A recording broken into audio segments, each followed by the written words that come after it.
Atumanan. Sa kaawit.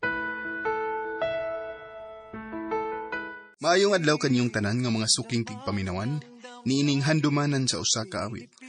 O ingon man sa mga artista nga maghatag og kinabuhi ning akong kaagi. Ako si Raimundo. Sa dili pa nako sugdan sa pagsaysay ng akong kaagi, palihog sa pagtugtog sa awit nga naguluhan, Sana. RMN Drama presents Handumanan. Sa kaawit.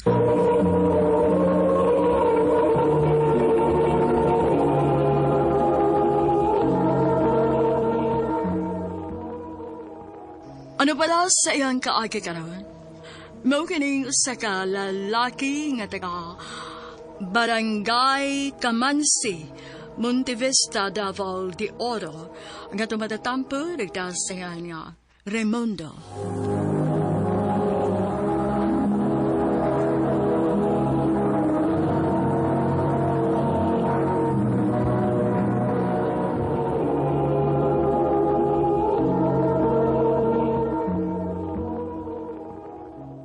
I love you, Robelin.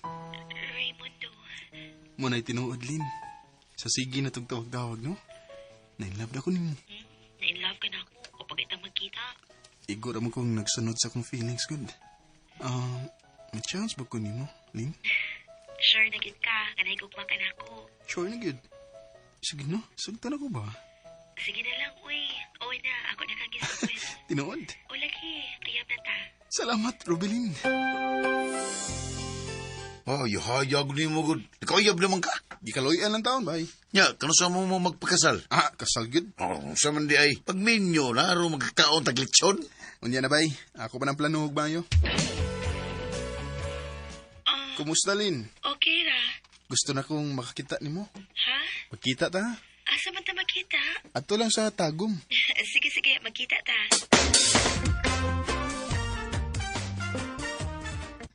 Ikaw ni, Lin? Ako intawin. Huy, nga sige magagtutok na ako. Gibatian ka sa kong naong no. Di oy, gigwapahan ako nimo. Atik sad ay. Tinuod lagi, kuapa kay ka. Og ikaw ng babae nga akong gipangita, Lin. Ang babae nga gusto na kong mahimong inahan sa umaabot akong mga anak. Raimundo. Amay noon, kay nakita na mo sa mong uyabay. Nalipay sa bida ko, bay. Kay nakakita na ko ni Robelin sa personal. Nya, sa man, gwapa. May itsuras na, bay. Bay, magpataw bangon niyo ko nimo, ha? Sa unsa man? Mamahay ko ni Robelin. Ha? Mamay ka? O, Lin, mamahay na ko nimo. Sure na gid ka nga imo kong pakaslan, ha? Uy. Unya ka na sa man ta magpakasal? Basig sa sunod tuig pa ta magpakasal. Ako lang sa kang pamayan, aron di ka mailog sa lain pa. Sigurista ka, ha? Siyempre, guwapa ba yung akong uyab? Kuyaw na kung paunhan ko, maong pamayan di ka. O pagkahuman, tadoon ka na ako dali sa amo. Mag-iipon na una ta, samtang magpaabot ta sa pizza sa tong kasal. Ikaw?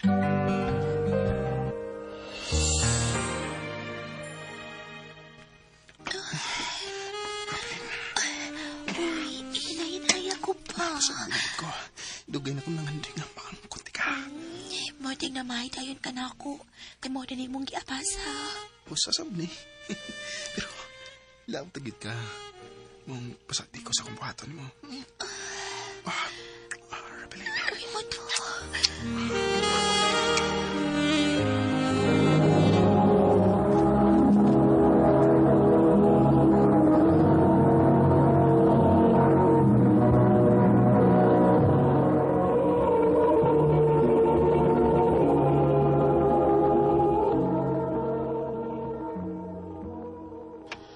Raimundo, may kay nakita ta. Ganom day, auntie. Kana ba si Robelin? Ganom day, auntie. Dili ba pag-uraman mong nagtipon, anak? Oo, auntie. Wapay usa ka buwan. Unya nga nung dako naman nagtiyan. Kuan dong. Dugay na ko nakabantay nga murag lahi ang gidakon simutian. Pero ako lang nagibaliwa. Pero karon nakabantay na gyud ang akong iyaan. Lin, mahimo bang sultihan ko ni sa tinuod? Dong. Wala ko bakaki. Robelin, sultihin ako. Yung anong dako ng imatian. Mablos ka mandaan. Sawa pa ta mag-ipon. Oh, Raimundo. Pasaylo ako. Pasaylo ako gawa ko masulti ni mo bahin ini. Sa diyang nakailat na, mabdos ako sa una na kong uyab. Pero wala siya magpakita na ako sa diyang iyang nahimawan nga mabdos ko. Unsa? Hangtod ka nagkauyab na, o nisugot na lang ko nga magtipon taron may ilong amahan ang umaabot na kong anak. Nasilo ako no. Rupel, Kung dili ka makadawat na ako, mahimo man nga mubiya ko din sa inyo. ayaw. Raimundo, Ayaw. Di ka mahimumulakaw. Mupabilin ka din sa amo. Tandang kong mamakan sa pagsabak, Rubilin. Yung anak di ka kamahal. salamat, Dong. Day, Rubilin. Abilin yung pultahan, Day. Di ako igidang lami para nimo. Day. Nakatuog mo tingnan ni Bihana. Huwag mo nililak. Day, diyan ako. May dakong lami para nimo. Huwag mo sa Rubilin dito. Huwag na sa tayong yung mga gamit. Ay mo kasi. Kalimtin ako to, ug ayaw na sa kong pangitaa. Nga naman, hain mo day ka. Di anak ko sa lalaki nga nakapamabdos na ako. Mong kalimtin na lang ko. O salamat sa imong pagpangga na ako. Rubilin. Ay, kalimtin lang itong bayana bay. Ay, Nahigog mo na ko niya, bay. lagi. Saan man nga to, ana magkahasas lalaki nga, tinuod nga na nag-iya niya. Ay, Mo nga kalimtin lang to. Ay, di ako ihatag ni mo ay. Kalingawin eh. sabi na, daga na. Eliyoy, may anak na ni siya, pero buwag sa bana. Gaya ko number, be. Kay, ako ng pagkikitaan. Unya, makadawat ka na ako. Nga may anak naman ko. Di na ko igsapayan kung saan ka. Ang importante nga, magkasinabot ha, Maricel.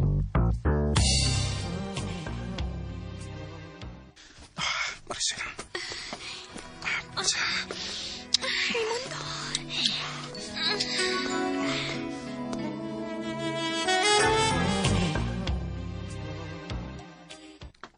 Dong, may isulti ko nimo. Unsa man na? Mabdos ko. Ha? Tinuod ka, Maricel? Oliki. Nagpalit magani kong pregnancy test. Unya, positive cute. Kumao na, mahimo na dili kong papain eh. Puhon. Sige day, maningkamot kong maayo.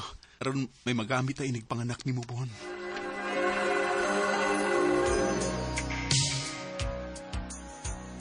Ante, nanawag malagi ka. Aron ba ibawon ka nga gidana mo sa ospital si Maricel kay mga anak na? Mau ba? Palihog lang na akong atiman ni Maricel, Ante Be. Kay di pa ko mahimo mubiya sa akong trabaho din eh. Na, sige, ako lang unay bahala dire. Ari dayon diri sa ospital inik-out ni mo, ha? Ante. Asa naman ka? Mapagiging pag-out na ko, Ante. Wala na ako daya. Ayaw na lang padayong ari. Ha? Nga naman. Niabot ang bana ni Maricel gikan sa Manila. Oh. Ug di aros ospital. Unsa? Mong paglikay na lang do, aron dili ka madisgrasya. Ante. Kalimtin ning bayhana, kay ako ra baling nadunggan nga magtipo na silang balik. Inuo ko.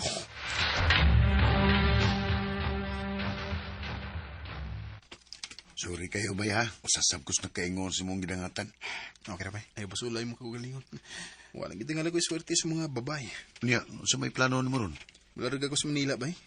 Basin pa og tuwa dito nga akong swerte. Sige bay, ayo-ayo sa dapit ngay mga tuan.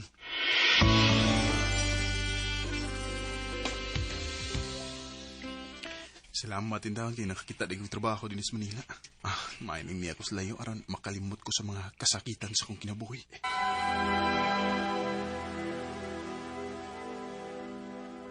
Ay, salamat nakarelax na gid ko. Mag-cellphone ang una ko. Before ko matuog. Uy, di may ni friend request na ako. Ria ang yung name. Ako na i-confirm. Naaday ko sa gawas ron? Ni Ataon, maong nangita ko og ka-chat, pawa sa kalaay ba? Nalipas ako nga nag-aila ta. Aron sa bugaan ang akong dughan. Broken hearted ay ka? O lagi? Kung mauna, magtawag-tawag na lang ta, aron malingaw ta. Maayo pa. Ha? Naigugman na ka na ako? Mana, Rhea, sa sige na video call. Wala akong makabantay nga. Nahawag na akong pagbati diyan mo. Parehas sa ugibati mo na. Nadotla na sad ko ni mo. Kung muna, kita na. Ori mundo. Sige. Pabuton kong imo papauli, ha? Rhea, Ayaw pang itauglain ha. Pabuta pa yakit ko. promise na ako ni mo. Pabuton di ka. I love you. I love you too, Raimundo. Nalipay ko nga nagkauya mi ni Rhea. Kaya ako nang nakalimtan ang mga masakit nga mga panghitabo sa akong kinabuhi. Ug maayon ta kon siya ang babae para nako. Kanimo Rhea kon namati ka karon. Magpaabot ko sa imong pagpauli. Dinhi na lang kutob. Ug daghang salamat sa pagtagad ning akong tampo. More power sa RMN.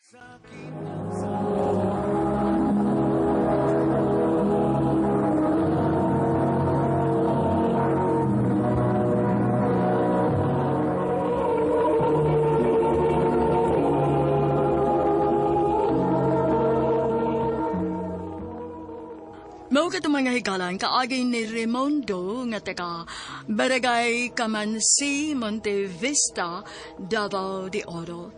Uban sa awit nga iyang kipangayo, awit kareklahan.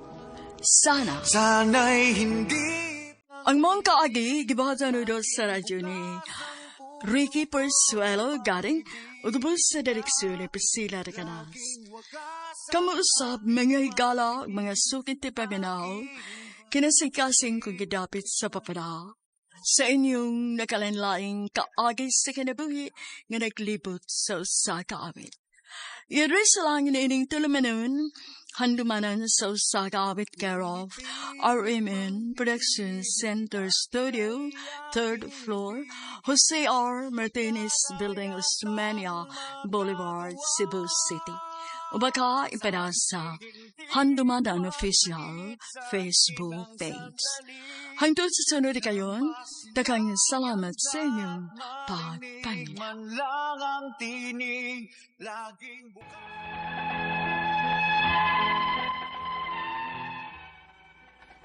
Mayong adlaw kaninyong tanan nga nagpaminaw karon, ning tulumanon kini ang akong suliran. Ilabi na kaninyo Dr. Rene Obra ug Attorney Elaine Bathan. Ingon man sa mga artista nga maghatag og kinabuhi ning akong suwat suliran. Tawgalan ko ninyo sa pangan nga MK. Hingkod ang pangidaron, minyo ug may tulo ka mga anak. Taga Cebu City, pero dito gid kumataw sa Surigao del Norte. Punto legal kining akong suliran. Kabahin kini sa akong PSA birth certificate nga lahi ra sa akong gida nga apelyado sukad pa sa akong pagkabata. Aron inyong hisabtan, ingon inyang mga panghita po.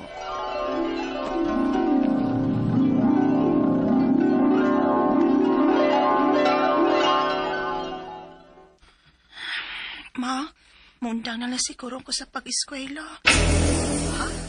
Uy, nga naman, MK. Nakasabot man ko sa tong kalisod, ma.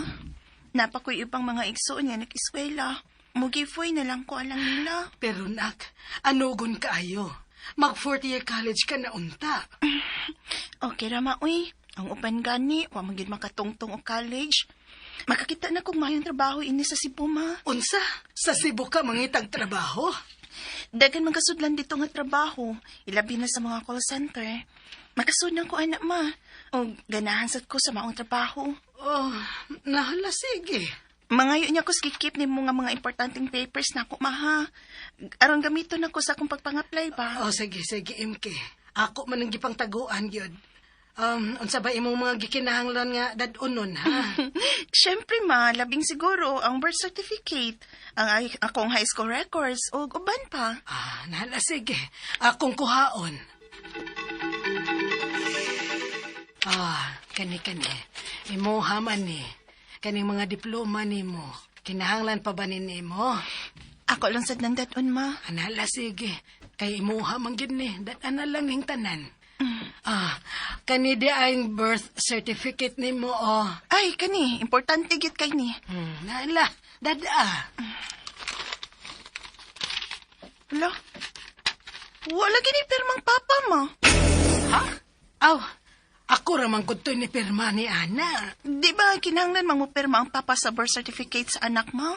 Nga buot ipasabot, i-acknowledge sa amahan nga iyang anak ang bata. Ay, gikinahanglan pa bagod na nga apelyido naman ni papa ni mo diha ang gida. Noon. Parilya na diri ang akong apelyado. Salamat kini, ma. Kaya importante, git kay nina akong birth certificate sa akong pagpangaplag trabaho sa Cebu.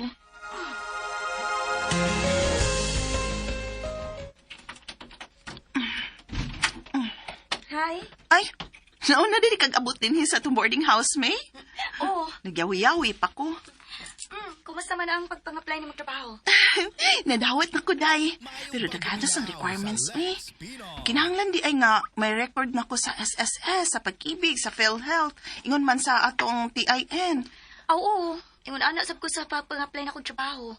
Pero dali raman na. Basta na lang kay kumpletong requirements. Labi na sa PSA, birth certificate nimo. Ha? Usa man ang PSA birth certificate? Okay, naman ko'y da nga birth certificate diri. Asa ko no, kung sa PSA ba na nimo gilukat? Dara, kadit.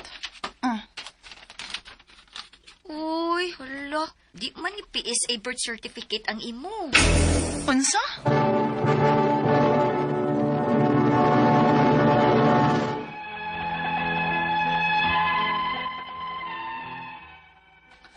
Pag permero na kong pang-apply trabaho, wapagit ko'y kalibutan unsa ng PSA birth certificate ug unsay kalahian ini sa dana akong birth certificate gikan sa lugar nga akong natawhan.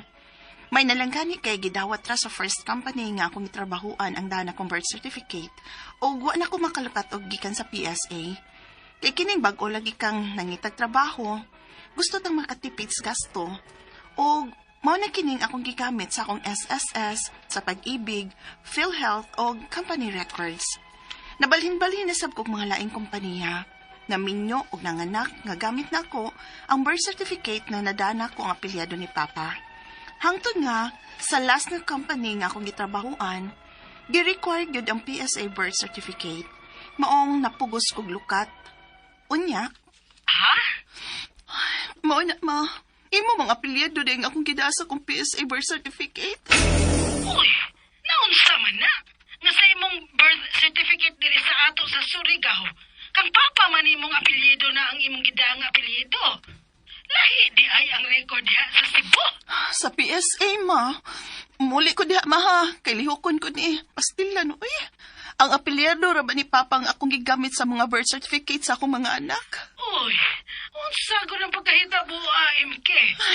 Diyan na ta magsulti nag-abot na ako diha sa ato, ma. Mapauli ko. Magsusi ko ani ko na unsa o ngano ni. Oh, maning nakuha na kong akong birth certificate sa PSA, ma. Pa. Uy, apelido to ni sa imong pagka-daga day ima. Wala, uy. Anong nahitabo man na dong Nestor? Alawa, sige ko mahibaw, ana, uy. Susihon tanis sa civil registrar, ma. Pa. Nataw ka ma'am 1992 o nakasal sila si ma'am ug sir 1994. Tinuod ka na, sir. Kaning live birth nga inyong gikuptan, posible nga wa ni ma-forward sa PSA. Kaya wa mo guni pirman nimo sir nga magmatuod nga ikaw ang amahan. Ingon man gud to nga dili pa ko pwede nga mo perma kay dili pa mi kasado ning ako asawa. Pero pwede ra nga makada ang among anak sa akong apelyido. Dili sir, kinahanglang mo pirma kagyud unta sa likod pang matuod nga gi-acknowledge o giangkon nimo nga ikay amahan sa bata. Unya, unsa may sulbad anang tanan, sir? Grabe ang akong kahasol ning hikayon na. Ilabi pa kay ang middle name sa akong mga anak, mao ang apelyado sa akong papa. Ug ang tanan sab na akong records sa SSS, sa pag-ibig, sa PhilHealth, ang TIN ako. Basta, ang tanan, apelyado gyud sa akong papa. Only to find out nga apelyado day sa mama ang akong record sa PSA. Ang akong mga pangutana mo kining mosunod. Unang pangutana, unwa day pirma sa amahan ang likod sa live birth sa bata? Dili day makada ang bata sa apelyado sa amahan? Unsa naman lang di ay ng mga bata nga mga OFW ang amahan ug wa ang presensya sa pagkatawo sa bata sa ilang papa? Ikaduhang pangutana, nataw ko 1992. Dikasal sila si mama ug papa nako 1994. Maubasab niya ang hinungdan kung nganong wa dawata sa PSA ang pagdako sa apelyado ni papa? Ikatulong pangutana, unsaon man nako ini nga sa PSA birth certificate nako, kang mama man di ay nga apelyado ang akong gida dito. Ug sa akong school records sa SSS, pag-ibig, PhilHealth og TIN number, apelyado man ni papang akong gida. Asa may usbon nako ini? Ikaupat og katapusan. May tulo na sab ko ka mga anak nga nag-middle name sa apelyado sa akong papa. Unsaon man ini nga sa akong PSA apelyado man di ay sa akong mama ang akong gida. Palihog, tabangi ug tambagi ko. Kini ang akong suliran, MK. Mayong adlaw, mga suking tigpaminaw, kini si Attorney Elaine Batanog. Ako karong adlaw ang muhatag ninyo og tambag, tubag, solusyon, kalinawan sa inyong mga pangutana at mga problema na may punto, legal. Of course, sa mga pangutanang medical na as Dr. Rene Obra to the rescue, mauna nga ay naninyog dugaya, ipadala ang inyong suwat sa suliran_612@yahoo.com or sa ato ang Facebook account nga kini ang Akong Suliran official writers page. Pwede sad atong ipadala sa 3rd floor, Jose R. Martinez Building, Osmeña Boulevard, Cebu City. Kumusta guys? Kumusta man ang atong mga suking tigpaminaw? Hinaot unta nga sa matag adlaw nga maminaw mo sa ato ang programa na agid mo'y makuha nga inspirasyon, pagtulunan, kaalam, of course, lingaw pod, no? Sa mga drama nga inyong mapaminaw matag adlaw. Mauna gyud nga sa mga nagpada silahang mga suwat namo, agoy, paabot-paabot lang gyud gamay guys ha, kay usahay manggod, no? First come first serve man ta, no? Magpaabot ta sa ato ang mga letter senders kung kanusan nila. Dili letter senders sa ato ang mga script writer kay first come first served man, no? So makauna lang, no, nga og padamo puy unang mahatagan. Busa aamo sa yung hangyo ninyo nga when you send letters, kumpletuha pat lihog ang mga detalye, hinungdan, sinugdanan anang inyong mga pangutana, mga problema para mas masabtan sa yun na namo. Mas klaro po ang amo ang mahatag nga tambag ug tubag, guys, ha? Letter sender nato karong adlaw kay nagpadayon man gyud sa ato ang programa. No, wa gyud nag-urong, bahalag mahal na kayong mga gasolina.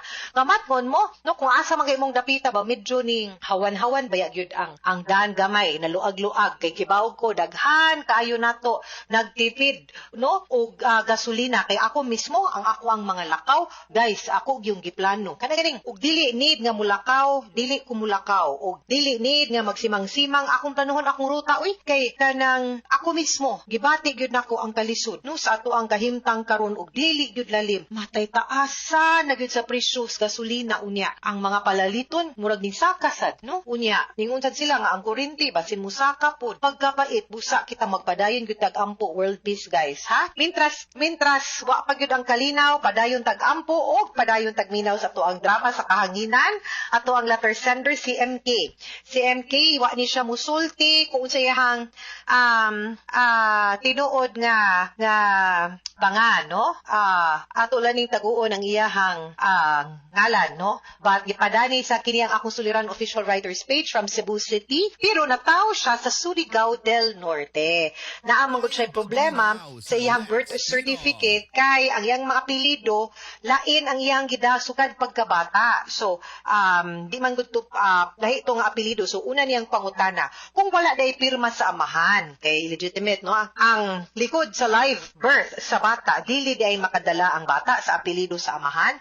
Unsa naman lang di ay ng mga bata nga mga OFW ang amahan o wala ang presensya sa pagkatao sa bata. Atong klarohon unsa nga klaseng amahan. Ang amahan nga illegitimate ang bata, meaning to say wa na minyo ang papa ug ang mama. Wa na di na kinahanglan ang kanang sa likod nga portion sa live birth nga akong ginastorya sa inyo ha. Ang gamit ana is kung illegitimate ang bata. How will you know kung illegitimate ang bata? Kay wa na minyo. How will you know sa birth certificate? Kay naman ay portion, name of child, name of mother, name of father, date of marriage. So kung naay date of marriage, pasabot ana minyo sila. So automatic nga ang dalhon nga apelyido sa bata nga legitimate kay minyo ang iyang ginikanan ang apelyido sa iyahang papa. Dili siya magdala sa apelyido sa iyang mama. Middle name yang ang apelyido sa iyang mama mo iyang middle name. Ang apelyido sa iyang papa mo iyang last name or surname. Ang kaning sitwasyon nga illegitimate ang bata kay wa na minyo ang mama ug ang papa.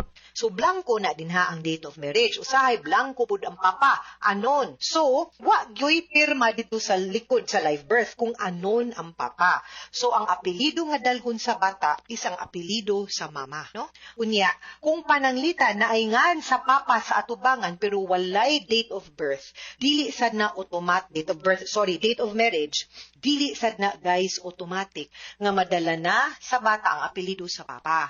Dito na magamit ang kanang pirmahanan sa likod sa live birth, which is called acknowledgement of paternity. Unsa may pasabot ana nga maski di mi minyo giangko ni nako nga ako'y papa aning bataa, mga mahan ko ug buot ko nga modala siya sa akong apelyido, no?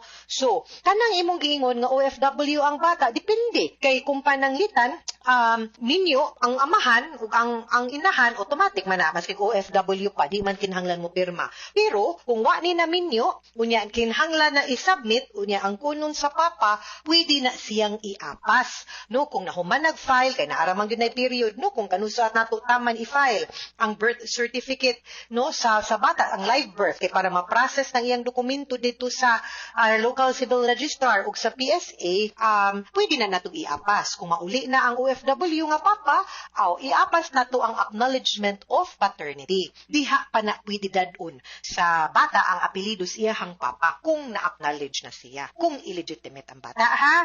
Ikaduhang pangutana, nataw kuno siya 1992, ikasal ang iyang mama ug papa pagka 1994. Mao basab ning hinungdan nganong wala dawata sa PSA ang pagdala ko sa apelyido sa akong papa. That is correct. Kay nganuman, kay at the time ang basihan manggod nato ani kung unsang apelyido ang atong dalhon, ang atong basis ana will be the date, ang status nato at the time of our birth. Ang status kung kanusa ka gipanganak, no? Kung unsa ba minyo ba ang imong mama ug papa pag 1992. Unya wa pa man sila na minyo. Ang angay gid untang buhaton ato di gid unta ni problema perting sayo na ani nga pagdaminyo nila pag 1994 gi-process unta to nila ang imong legitimation. Kay pareho ra man ang imuhang mama ug papa unya naminyo man sila, no? Nya at that time only then nga pwede nga makadala sa apelyido sa imong papa kay nausab naman ang imong status from an illegitimate child to a legitimated child, because the act of marriage sa imuhang mama ug papa will make you a legitimate child. Ikatulong pangutana, unsaon man ako ni nga sa PSA birth certificate nako kang mama man di ay ang apelyido ang akong gidala dito. Ug sa akong school records, SSS, PhilHealth, TIN, apelyido ni papa akong gidala. Unsa may usbon nako ani pagkasayon? Ang imong usbon ang imuhang birth certificate, no? Kay nganuman, kay supposed to be baya ang sundon dapat aning imuhang school record, SSS, Pag-ibig, PhilHealth, TIN is ang nakabutang sa imong birth certificate. Unya pwede man na nimo i-change. Okay, na legitimated man ka. So pag-process na lang sa legitimation, no? Ipakita ang birth certificate sa imong mama ug papa, ang ilahang marriage certificate ug ang imong birth certificate. That is all you need. I-process na nimo, I think basin kay taga Surigao man ka, i-process na nimo didto sa local civil registrar kung asa ka na tao. Kay adto man ka didto na rehistro. Kadali pagyud kaayo na. And di na ka magproblema. Okay na kay nganuman consistent naman ang imuhang birth certificate sa imuhang mga school records. Okay? Katapos ang pangutana, may tulo na sabko ka mga anak nga nag-middle name sa apelyido sa akong papa. Unsaon man ni nga sa akong PSA, apelyido man di ay sa akong mama ang akong gidala. Like I said, process of legitimation. I-process ng imuhang legitimation, di gyud na problema. That's very easy, no? So wala gyud problema nga buhatono ninyo. I think that's not going to be a problem or concern para sa mga what do you call this, sa mga records nimo, kay makonsistent naman siya once ma-okay na ang legitimation nimo sa imong birth certificate. And kompleto raman po na ang mga documents. Kibaw ka sa need oras, gahinan og oras. Ikaduha, pasensya kay usahay magbalik-balik kung dili kumpleto ang requirements. So pwede jud kang moadto daan or you look at the website kay naman yung mga requirements na kabutang dito unya andaman na daan dito. Usa ka moadto para di ka magbalik-balik. Okay? Mga suking tigpaminaw, hinaut untangan ng minakutlo na pagtulunan karong adlaw. Kini, si Attorney Elaine Bathan, daghan kay salamat sa inyong pagpaminaw sa atong tulumanon. Hangtod sa sunod na sugilanon, dinhigapon sa tuwang programa, kini ang akong suliran. Gikan sa RMN Production Center, Radyo Mo Nationwide. Tatak RMN, daghang salamat o maayong adlaw.